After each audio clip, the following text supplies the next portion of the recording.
Sir, പ്രധാനമന്ത്രി നരേന്ദ്രമോദി കേരളത്തിലുണ്ട്. അദ്ദേഹം NH-66ന്റെ 2 റീച്ചുകൾ ഉദ്ഘാടനം ചെയ്യാനാണ് എത്തിയത്. പക്ഷേ ബഹുരസം എന്താണെന്ന് ചോദിച്ചാൽ ഒരേ സ്ഥാപനത്തിന്റെ അല്ലെങ്കിൽ ഒരേ സ്ഥലത്തിന്റെ, ഒരേ പാലത്തിന്റെ, ഒരേ റോഡിന്റെ 2 ഉദ്ഘാടനങ്ങളാണ് നടക്കുന്നത്.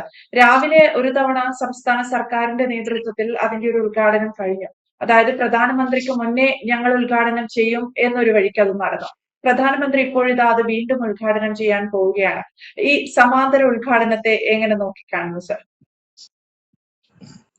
അത് പണ്ട് ഒരു സിനിമയുണ്ടായിരുന്നില്ല, റാംജി റാവു സ്പീക്കിംഗ് എന്നുള്ള സിനിമയ്ക്കകത്തില് മാമുക്കോയ വന്നിറങ്ങുന്ന ഒരു രംഗമുണ്ട്. മാമുക്കോയ ബാലകൃഷ്ണനെ തപ്പിയിട്ട് അദ്ദേഹം ജോലി ചെയ്യുന്ന സ്ഥാപനത്തിൽ വന്നിറങ്ങുമ്പോൾ 2 ഓട്ടോറിക്ഷക്കാർ അദ്ദേഹത്തിന്റെ പുറകിൽ വരും. അപ്പൊ രണ്ടുപേരും ചോദിക്കുകയാണ്, ഇവിടെ വന്നതിന്റെ കൂലി താടോ എന്ന്. അപ്പൊ മാമുക്കോയ പറയുന്നൊരു ഡയലോഗുണ്ട്, അത് ശരി, എനിക്ക് വരാൻ 2 ഓട്ടോറിക്ഷയോ എന്ന് ചോദിക്കുന്ന ഒരു സന്ദർഭമുണ്ട്. എനിക്ക് പെട്ടെന്ന് ഈ ഉദ്ഘാടന നാടകങ്ങള് ഒക്കെ കണ്ടു കഴിഞ്ഞപ്പോ എനിക്ക് തോന്നുന്നു, നാടകം തന്നെ നമുക്ക് വിശേഷിപ്പിക്കാം. കാരണം സംസ്ഥാനത്തിന്റെ ചരിത്രത്തിലെ ഏറ്റവും വലിയ പദ്ധതികളാണ് ഉദ്ഘാടനം ചെയ്യുന്നത്. 10,800 കോടി രൂപയാണ്. 10,800 കോടി രൂപയുടെ പദ്ധതികൾ, വികസന പദ്ധതികൾ. അത് റോഡാണെങ്കിലും റെയിലാണെങ്കിലും പെട്രോളിയം ആ രംഗത്തേക്ക് ഉള്ളതാണെങ്കിലും, അതേപോലെ തന്നെ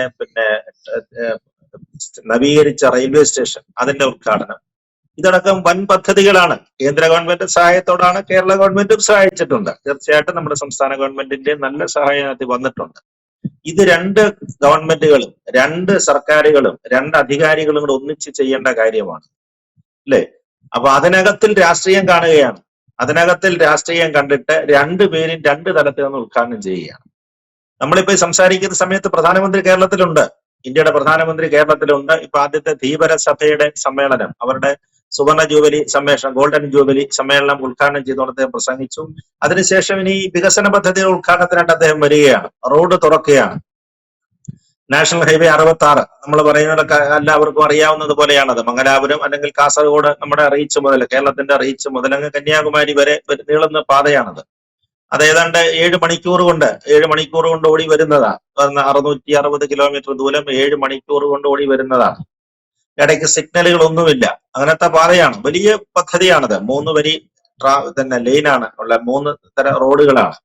ഒരു വശത്തേക്ക് 3 വാഹനങ്ങൾക്ക് ഒരേ സമയം പോകാം, മറുവശത്തേക്ക് 3 വരി, അങ്ങനെ 6 വരി പാതയാണ് അത് വരുന്നത്. അപ്പൊ അതിന്റെ ഉദ്ഘാടനമാണ്. ഉദ്ഘാടനത്തിനകത്തിൽ എന്ന് പറഞ്ഞു കഴിഞ്ഞാൽ അത് ഔദ്യോഗികമായിട്ട് തുറന്നിട്ടില്ല, പൂർണ്ണമായിട്ടില്ല. കുറച്ച് പണികളുടെ ബാക്കിയുണ്ട്. 70% ജോലികളെ തീർന്നിട്ടുള്ളൂ, ഇനി കുറച്ച് ബാക്കിയുണ്ട്. അടുത്ത സെപ്റ്റംബറിന് മുമ്പായിട്ട് തുറക്കും, ഓണത്തിന് മുമ്പ് തുറക്കുമെന്നാണ് പറയുന്നത്. അതിന്റെ ആദ്യത്തെ പണി തീർന്ന റീച്ചുകളുടെ ഉദ്ഘാടനമാണ് നടക്കുന്നത്. അതിനകത്താണ് ഈ തർക്കം വന്നിരിക്കുന്നത്. അപ്പൊ ഇന്നലെ ക്ഷണക്കത്ത് വന്നതാണ് ഇതിന്റെ തുടക്കത്തിന് കാരണം. പ്രധാനമന്ത്രിയുടെ ഓഫീസ് വന്ന ക്ഷണക്കത്തിനകത്തില് സംസ്ഥാനത്തെ പ്രതിനിധീകരിച്ച് മുഖ്യമന്ത്രിയാണ് ക്ഷണിച്ചിരിക്കുന്നത്. അദ്ദേഹമാണ് അതിനകത്ത് പങ്കെടുക്കുന്നത്. മുഖ്യമന്ത്രി പങ്കെടുക്കുന്നുണ്ട്. പക്ഷെ രാവിലെ ഉണ്ടായ തർക്കം എന്ന് പറയുന്നത്, റോഡിന്റെ ഉദ്ഘാടന ചടങ്ങായതുകൊണ്ട് എന്തുകൊണ്ട് പൊതുമരാമത്ത് മന്ത്രിയെ പങ്കെടുപ്പിക്കുന്നില്ല, മന്ത്രി മുഹമ്മദ് റിയാസിനെ എന്തുകൊണ്ട് പങ്കെടുപ്പിക്കുന്നില്ല? ചോദ്യം ന്യായമായ ചോദ്യമാണ്. കേരളത്തിൽ അങ്ങനെ ഒരു വലിയ പദ്ധതി നടക്കുമ്പോൾ അതിന് ഒരുപാട് സഹായം ചെയ്ത, അല്ലെങ്കിൽ CPM തന്നെ പറയുന്നത് പോലെ അവർ പറയുന്നുണ്ട്, ഉമ്മൻചാണ്ടി സർക്കാരിന്റെ കാലത്ത് ഏതാണ്ട് നിലച്ചുപോയൊരു പദ്ധതിയാണ്. ഈ പദ്ധതിക്ക് പുനരുജ്ജീവനം നടത്തിയിട്ട് അതിനെ വളർത്തിയെടുത്ത് ഇത്രയും നിലയിൽ ഇത്രയും സഹായിച്ച കേരളത്തിന്റെ പൊതുമരാമത്ത്, അപ്പൊ അതിന്റെ ചുമതല വഹിക്കുന്ന മന്ത്രി മുഹമ്മദ് റിയാസ് എന്നുള്ളത് പോകട്ടെ എന്നാണ് അവർ പറയുന്നത്. എന്തുകൊണ്ട് അദ്ദേഹത്തെ പങ്കെടുപ്പിക്കുന്നില്ല എന്നുള്ളത് ന്യായമായ ഒരു ചോദ്യമാണ് അതിനകത്ത്. പക്ഷെ BJPയുടെ മറുവാദം വേറെ വരുന്നുണ്ട്. BJP പറയുന്ന പ്രധാനമന്ത്രി പങ്കെടുക്കുന്ന ചടങ്ങാണ്. പ്രോട്ടോകോൾ പ്രകാരം ആ വേദിയിൽ ഇരുത്താവുന്ന ആളുകളുടെ എണ്ണത്തിനൊരു പരിമിതിയുണ്ട്, അതിനൊരു പരിമിതിയുണ്ട്. അപ്പൊ അത്തരത്തിലുള്ള ആളുകളെ അവിടെ നിയന്ത്രിക്കണം. അതൊക്കെ അതിന്റെ ചുമതല എന്ന് പറഞ്ഞാൽ SPG ആണ്. അപ്പൊ അതീവ സുരക്ഷയാണ്. ഇപ്പൊ യുദ്ധ സമാനമായ അന്തരീക്ഷം ലോകത്തൊക്കെ നിൽക്കുന്നത് കൊണ്ട് പ്രധാനമന്ത്രിക്ക് അതീവ സെക്യൂരിറ്റിയാണ് നമ്മൾ കൊടുത്തിരിക്കുന്നത്. അവർക്കാണ് അതിന്റെ ചുമതലയും ഉള്ളത്. അപ്പൊ അങ്ങനെ വരുമ്പോൾ സംസ്ഥാനത്ത് ഒരു പരിപാടി നടക്കുമ്പോൾ മുഖ്യമന്ത്രിയെ ക്ഷണിച്ചിരിക്കുന്നു. അതിനപ്പുറത്തേക്ക് മറ്റാരും വേണ്ടായല്ലോ. എല്ലാ മന്ത്രിമാരുടെ ചുമതലക്കാരൻ എന്നുള്ള നിലയിലും സംസ്ഥാനത്തിന്റെ ഹെഡ്, ഭരണ നിർവഹണം നടത്തുന്ന തലവൻ എന്നുള്ള നിലയിലും മുഖ്യമന്ത്രിയെ ക്ഷണിച്ചിരിക്കുന്നു. അങ്ങനെ വകുപ്പ് പ്രകാരം ഓരോരോ മന്ത്രിമാരെയും ക്ഷണിക്കാൻ ബുദ്ധിമുട്ടാണ്. ഇപ്പം പൊതുമരാമത്തിന്റെ പരിപാടിക്കാണെന്നുണ്ടെങ്കിൽ PWD മിനിസ്റ്ററെ വിളിക്കണം. റെയിൽവേയുടെ പരിപാടിക്ക് കേരളത്തിൽ റെയിൽവേക്ക് ചുമതലയുള്ള മിനിസ്റ്റർ ഉണ്ട്. ഇങ്ങനെ ഓരോരുത്തരെയായിട്ട് അങ്ങനെ വിളിക്കാൻ ബുദ്ധിമുട്ടാണ്. അങ്ങനെ വരുമ്പോൾ വേദി വേദിയിൽ ധാരാളം ആളുകൾ വരും, അത് ബുദ്ധിമുട്ടാണ്. അപ്പൊ അതുകൊണ്ടാണ് തലവൻ എന്നുള്ള നിലയിൽ മുഖ്യമന്ത്രിയെ വിളിച്ചെന്നാണ് പറയുന്നത്. പക്ഷെ അതെല്ലാം ഇപ്പം പറഞ്ഞില്ല, വെറും നമ്മള് രാഷ്ട്രീയക്കാരുടെ അങ്ങോട്ടും ഇങ്ങോട്ടുമുള്ള നേതാക്കന്മാരുടെ പ്രസ്താവനയുടെ അടിസ്ഥാനത്തിൽ നമ്മൾ നോക്കുമ്പോൾ എന്തെല്ലാം ബാലിശമായ കാര്യങ്ങളിലേക്കാണ് അത് പോകുന്നതെന്ന് നോക്കുക. നമ്മുടെ പൊതുവായ ഒരു സ്വത്താണ്. പൊതു സ്വത്തിന്റെ ഉദ്ഘാടനത്തിനെ രാഷ്ട്രീയപരമായ വേദിയിലാക്കിയിട്ട് മാറ്റുകയാണ്, രാഷ്ട്രീയ യുദ്ധത്തിനായിട്ട് അത് മാറ്റിയെടുക്കുകയാണ്. ഇപ്പൊ കേരള സർക്കാർ ബഹിഷ്കരിക്കുകയാണ്. ഇന്ന് പ്രധാനമന്ത്രി ഉദ്ഘാടനം ചെയ്യുന്ന ഈ 10,800 കോടി രൂപയുടെ പദ്ധതിക്കകത്തുനിന്ന് കേരള സർക്കാർ വിട്ടുനീക്കുകയാണ്.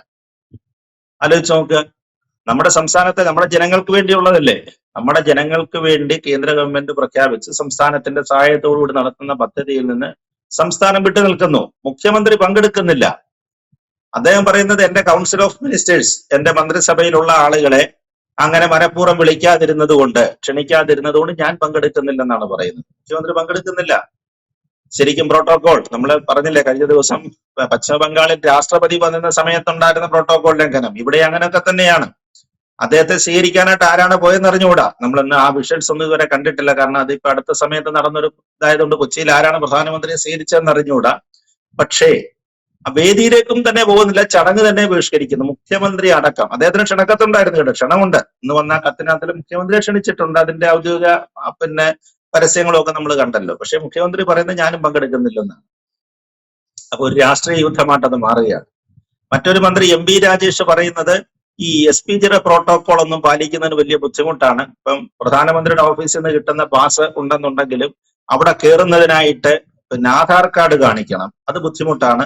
ആധാർ കാർഡ് ഉണ്ടെങ്കിലേ കയറാൻ പറ്റത്തുള്ളൂ എന്നുള്ളതാണ്. പക്ഷെ SPGയുടെ പോലീസിന്റെ അവരുടെ വിശദീകരണം വേറെയാണ്. നമുക്ക് എന്തെല്ലാം പാസുകളും സൗകര്യങ്ങളും ഒക്കെ തന്നു കഴിഞ്ഞാലും പ്രധാനമന്ത്രിയുടെ ചുമതല എന്ന് പറഞ്ഞ് BJPക്കോ മറ്റവർക്കൊന്നും അല്ല. SPG ആണ് നിയന്ത്രിക്കുന്നത്. അവര് തീരുമാനിക്കും എന്തെല്ലാമാണ് അതിന്റെ ചട്ടവട്ടങ്ങൾ എന്നുള്ളത്. അപ്പൊ അതാ നമ്മൾ അനുസരിച്ചെങ്കിലല്ലേ പറ്റുള്ളൂ. എന്തായാലും കാര്യം വിവാദമായി, സംഭവം രാഷ്ട്രീയത്തിലേക്ക് കടന്നിരിക്കുകയാണ്. അങ്ങനെയാണല്ലോ കേരളത്തിന്റെ ഏത് വികസന പ്രശ്നങ്ങളെ സംബന്ധിച്ചുള്ളതാണ്. അവസാനം അത് രാഷ്ട്രീയമായിട്ട് മാറും. പിന്നെ തെരഞ്ഞെടുപ്പ് സമയമാണ്. അപ്പൊ നമുക്കറിയാം ഇത്തരം കാര്യങ്ങളെയൊക്കെ സംബന്ധിച്ച് വരുന്നൊരു പ്രശ്നം എന്ന് പറയുന്നത്, കേരളത്തിൽ തെരഞ്ഞെടുപ്പ് ഒരാഴ്ചക്കകം തെരഞ്ഞെടുപ്പ് പ്രഖ്യാപിക്കുമെന്നാണ് പറയുന്നത്. അപ്പോഴത്തേക്ക് ഈ പറഞ്ഞ പോലെ കാവൽ മന്ത്രിസഭയായിട്ട് അത് മാറും.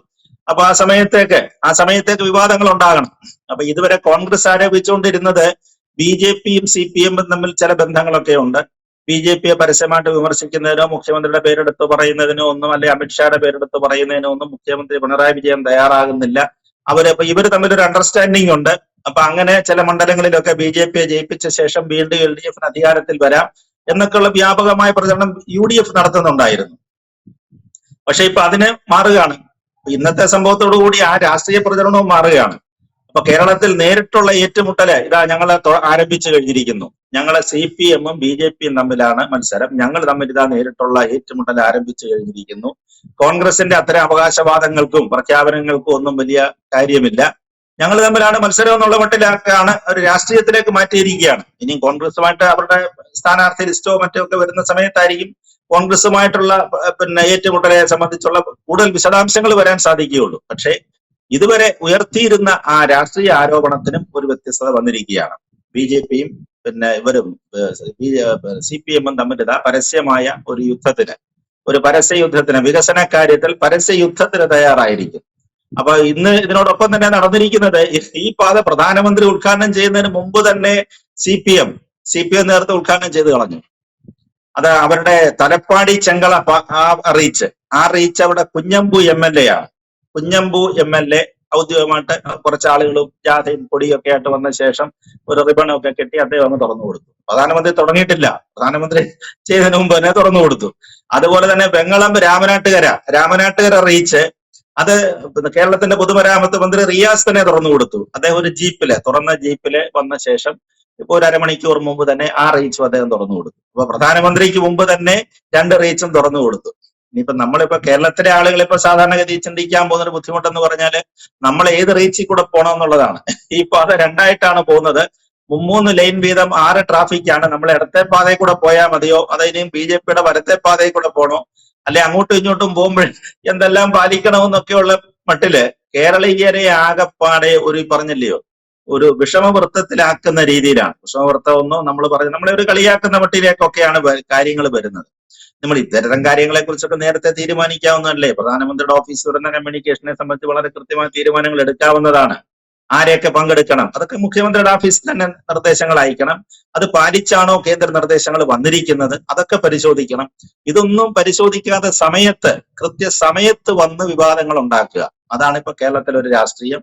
പിന്നെ ഇലക്ഷൻ ആയതുകൊണ്ട് അവർക്ക് പരസ്പരം പറയാം, പരസ്പരം ഏറ്റുമുട്ടിക്കൊണ്ടിരിക്കാം. എന്തായാലും ഇപ്പൊ ആദ്യത്തെ ഉദ്ഘാടനം കഴിഞ്ഞത് നമ്മുടെ ഇയാൾ ഓട്ടോറിക്ഷയിൽ വന്നതുപോലെ ഒരു ഓട്ടോറിക്ഷ വന്ന് നിന്ന് കഴിഞ്ഞു, രണ്ടാമത്തെ ഓട്ടോറിക്ഷ ഇതാ വന്ന് നിൽക്കുന്നു. അപ്പൊ ഏതിലാണ് മലയാളികൾ ഒരേ സമയം 2 ഓട്ടോറിക്ഷയിൽ പോകണോ എന്നുള്ളൊരു അവസ്ഥയിലേക്ക് കൊണ്ടുവന്ന് എത്തിച്ചിരിക്കുന്നു. അതാണ് ഇതിന്റെ ഒരു ചുരുക്കം. യെസ്, എന്തായാലും പ്രധാനമന്ത്രിക്ക് മുന്നേ തന്നെ ഈ റീച്ചുകളുടെ ഉദ്ഘാടനം ഇതാ സംസ്ഥാന സർക്കാർ നിർവഹിച്ചിരിക്കുന്നു എന്നുള്ളതാണ്. പ്രധാനമന്ത്രി വന്നതിൽ വലിയ കാര്യമില്ല എന്ന് പൊതുജനങ്ങളോട് ഒരു സന്ദേശം കൈമാറുകയാണോ സംസ്ഥാന സർക്കാർ എന്ന് നമുക്കറിയില്ല. പക്ഷേ കേന്ദ്രം നൽകിയ ഫണ്ട് ഉപയോഗിച്ച് അല്ലെങ്കിൽ കേന്ദ്ര വിഹിതം ഉപയോഗിച്ച് കൂടി നിർമ്മിച്ച ഒരു വികസന പദ്ധതി കൂടിയാണത്. അവിടെ കേന്ദ്ര സർക്കാരിനും സംസ്ഥാന സർക്കാരിനും ഒരുപോലെ അവകാശമുണ്ട്. പക്ഷെ ഇത് സംസ്ഥാന സർക്കാരിന്റെ മാത്രം ഒരു നേട്ടമാണ് എന്ന് പറയുന്നിടത്താണ് പ്രധാനമന്ത്രി ഇന്ന് ഉദ്ഘാടനത്തിനെത്തിയത് പോലും എന്നത് ശ്രദ്ധേയമാണ്. വ്യക്തമാണ്. Thank you Rajagopal sir. കൂടുതൽ വാർത്തകളും വിശേഷങ്ങളും നിങ്ങളിലേക്ക് എത്താൻ ABC മലയാളം സബ്സ്ക്രൈബ് ചെയ്യുക, ബെൽ ബട്ടണും അമർത്തുക.